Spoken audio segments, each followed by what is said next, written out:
दोस्तों, जरा एक बात सोचो। हम सब परमात्मा की बातें तो बहुत सुनते हैं। हर धर्म में, हर किताब में, हर जगह परमात्मा की ही चर्चा होती है। लेकिन एक सवाल है, क्या हमने कभी सच में परमात्मा को जाना है? क्या हमने उसे महसूस किया है? अक्सर ऐसा लगता है जैसे परमात्मा सिर्फ सुनी हुई बात हो, जैसे किसी ने एक खबर उड़ा दी हो और वह पीढ़ी दर पीढ़ी चलती चली गई हो। लोग मानते जाते हैं, लेकिन अनुभव बहुत कम लोगों को होता है। इसलिए गौतम बुद्ध ने एक बहुत अलग बात कही। उन्होंने कहा, परमात्मा के बारे में बहस मत करो, पहले अपने मन को समझो, क्योंकि असली समस्या बाहर नहीं है, असली समस्या हमारे मन में है। बुद्ध कहते हैं कि मनुष्य की सारी बेचैनी, दुख और पीड़ा उसके मन से ही पैदा होती है। जब मन अशांत होता है तो जीवन दुख से भर जाता है, और जब मन शांत हो जाता है तो वही जीवन शांति और आनंद से भर जाता है। बुद्ध ने समझाया कि हमारे होने के दो तरीके हैं, एक मन और दूसरा ध्यान। जब मन अशांत होता है तब हम दुखी और परेशान रहते हैं, लेकिन जब मन शांत हो जाता है तब वही मन ध्यान बन जाता है। इसे समझाने के लिए एक बहुत सुंदर उदाहरण दिया गया है, झील और चांद का। जब झील बिल्कुल शांत होती है तो उसमें चांद साफ दिखाई देता है। जैसे हवा चलती है और झील में लहरें उठती है, चांद का प्रतिबिंब टूट जाता है। असल में चांद नहीं टूटा होता है, झील ही कांप रही होती। इसी तरह परमात्मा कहीं नहीं गया है। सत्य हमेशा मौजूद है, लेकिन हमारा मन अशांत है, इसलिए हमें सत्य साफ दिखाई नहीं देता है। तो आज की वीडियो में हम यही समझेंगे, कोशिश करेंगे कि बुद्ध के मन में या बुद्ध के मन के बारे में क्या कहा गया, और कैसे मन को समझकर हम अपने जीवन में शांति और सच्चाई का अनुभव कर सकते हैं। बुद्ध ने कहा कि अकेले में तुम अपने दिल को किसी न किसी तरह बहला लेते हो, किसी चीज से भर लेते हो, लेकिन तुम्हारा परमात्मा सच नहीं लगता, क्योंकि अभी तुम बहुत ज्यादा सच हो। तुम ही उसे जगह नहीं देते, तुम ही तो बाधा बने हो। तुम्हारे अलावा तुम्हारे और परमात्मा के बीच कोई भी खड़ा नहीं। इसलिए गौतम बुद्ध कहते हैं, पहले मन को समझो। मन यानी तुम खुद, मन यानी मनुष्य। जहाँ मन चला जाता है वहीं ध्यान भी चला जाता है, और जहाँ ध्यान है वहीं तो परमात्मा। तुम्हारे होने के दो तरीके, एक मन और एक ध्यान। जरा सोचो, तुम जब बीमार होते हो तब भी तुम ही हो, और जब तुम स्वस्थ होते हो तब भी तुम ही होते हो। यानी बीमारी और स्वास्थ्य तुम्हारे होने के दो तरीके। बीमारी बेचैनी है, बीमारी पीड़ा है, बीमारी दुख और दर्द है, और स्वास्थ्य शांति।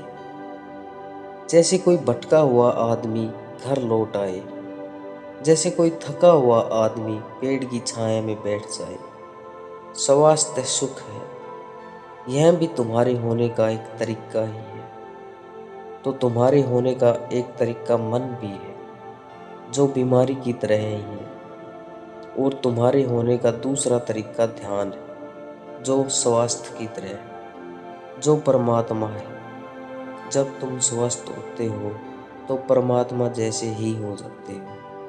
और जब बीमार होते हो तो सिर्फ आदमी बन जाते हो। सोचो, एक झील है, लहरें बिल्कुल शांत है, आकाश में पूरा चांद है, झील में कोई लहर नहीं उठ रही। झील दर्पण बन गई है और उसमें चांद पूरा का पूरा कांपता हुआ दिखाई दे रहा है।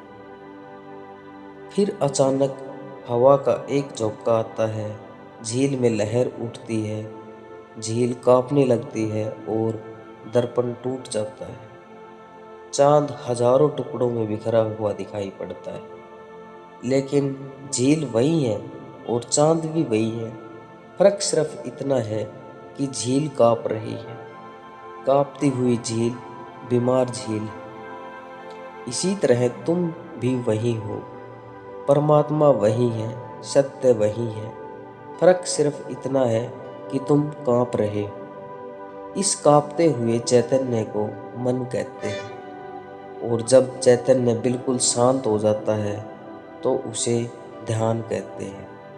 जब झील शांत हो जाती है और लहरें नहीं उठती, तब तुम भी शांत हो जाते। लेकिन ऐसा नहीं है कि शांत होने पर परमात्मा से मिलन होता है।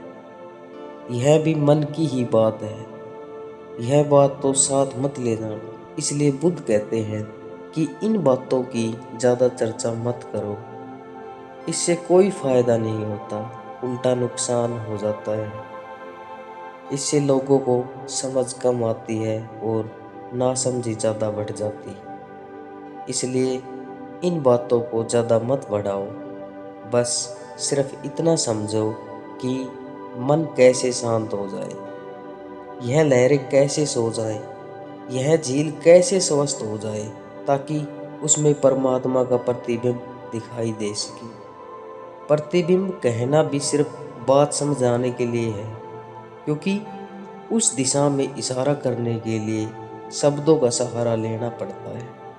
असल में जब झील पूरी शांत हो जाती है, तब वह चांद को सिर्फ दिखाती नहीं, जैसे चांद ही हो जाती है। इसी तरह जब तुम पूरी तरह शांत हो जाते हो, तो परमात्मा से मिलते नहीं हो, बल्कि खुद ही परमात्मा हो जाते हो। जब मन शांत या अशांत होता है, तब तुम खुद को सिर्फ मनुष्य समझते हो। इतनी पीड़ा में, इतनी कमजोरी में तुम खुद को परमात्मा कैसे मानोगे? मनुष्य दुखी है, इसलिए वह खुद को ईश्वर नहीं मान पाता। ईश्वर होने का एहसास तभी होता है जब जीवन में भीतर से ऐश्वर्य उठे, जब भीतर से समृद्धि और शक्ति का अनुभव हो। जब ऐसी घड़ी आती है कि लगता है कि सब कुछ तुम्हारा है, जैसे चांद तारे तुम्हारे भीतर घूम रहे हैं, जैसे पूरा जगत तुम्हारे इशारे से चल रहा है। तब लगता है कि तुम इस जगत के केंद्र में हो। तुम इस दुनिया में अजनबी नहीं हो। तुम कोई बिना बुलाए मेहमान नहीं हो। तुम इस धरती के मालिक हो। तुम मेहमान नहीं, बल्कि मेजबान हो। जैन फकीर कहते हैं कि मनुष्य की दो अवस्थाएं होती है, जब वह खुद को अतिथि समझता है, और दूसरी जब वह खुद को मेजबान समझता है। फर्क सिर्फ इतना ही है, अभी तुम इस दुनिया में ऐसे जी रहे हो जैसे जबरदस्ती आ गए हो, जैसे तुम्हें किसी ने बुलाया नहीं था, जैसे तुम इस दुनिया से लड़ रहे हो। लेकिन एक अवस्था ऐसी भी है, जब मन शांत हो जाता है, तब तुम लड़ते नहीं हो, तब तुम मेहमान भी नहीं रहते, तब तुम खुद मेजबान बन जाते हो। जब तुम्हारे भीतर ऐश्वर्य प्रकट होता है, तब परमात्मा प्रकट होता है। बुद्ध कहते हैं कि तुम्हारा परमात्मा अभी ऐसा लगता है जैसे कोई अफवाह। लोग परमात्मा की बातें तो बहुत सुनते हैं, लेकिन भरोसा कैसे आए? ऐसा लगता है जैसे किसी ने एक खबर उड़ा दी हो और वह एक से दूसरे तक फैलाई या फैलती चली गई, एक पीढ़ी से दूसरी पीढ़ी तक। ऐसी बात पर भरोसा कैसे आए? इसलिए बुद्ध कहते हैं कि इन बातों में मत पड़ो। परमात्मा पर भरोसा लाने की कोशिश मत करो, जिसे तुमने कभी देखा ही नहीं, जाना ही नहीं, महसूस ही नहीं किया, जिसका अनुभव भी कभी नहीं हुआ, उस पर तुम कैसे भरोसा करते हो? और कैसे भरोसा करोगे? अगर जबरदस्ती भरोसा कर भी लोगे तो वह टिकेगा नहीं, वह कमजोर रहेगा, क्योंकि उसका कोई आधार ही नहीं होगा। अगर केवल मान लेने से आदमी धार्मिक हो जाता है तो पूरी दुनिया धार्मिक हो। कोई ईसाई है, कोई हिंदू है, कोई मुसलमान है तो कोई जैन है।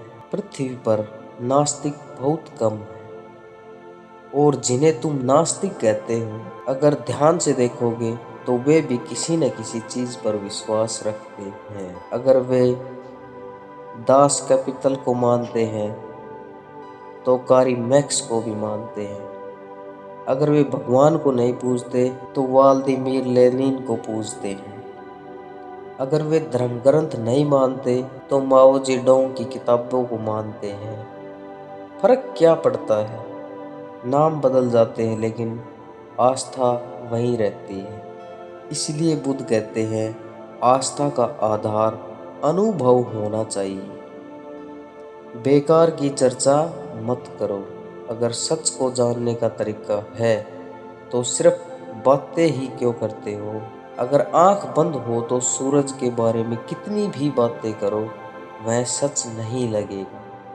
लेकिन जैसे ही आंख खुलती है, सूरज खुद दिखाई देने लगता है। जब सत्य का अनुभव हो जाता है, तब वह खुद ही प्रमाण बन जाता है। फिर चाहे पूरी दुनिया उसे न माने, कोई फर्क नहीं पड़ता। और जो अपने भीतर स्थिर हो जाता है, उसे कोई नहीं डगमगा सकता। लेकिन तुम अभी अपने भीतर स्थिर नहीं हुए हो। तुम्हारी स्थिरता बस ऊपर ऊपर की है। बुद्ध ने लोगों को सिद्धांत नहीं दिए, उन्होंने अनुभव दिया। बुद्ध ने शास्त्र नहीं दिए, बल्कि सत्य को जानने का रास्ता दिया। उन्होंने मन को समझाने का मार्ग बताया, ताकि तुम अपने मन को पहचान लो, अपनी बीमारी को समझ लो। जब बीमारी ही सही से समझ में आ जाती है, तब दवा भी मिल जाती है, और तब तुम वही बन जाते हो जिसकी तुम सदियों से बातें करते आए हो। इसलिए कहा जाता है, बुद्ध दार्शनिक नहीं थे, बुद्ध एक वैज्ञानिक थे। धन्यवाद।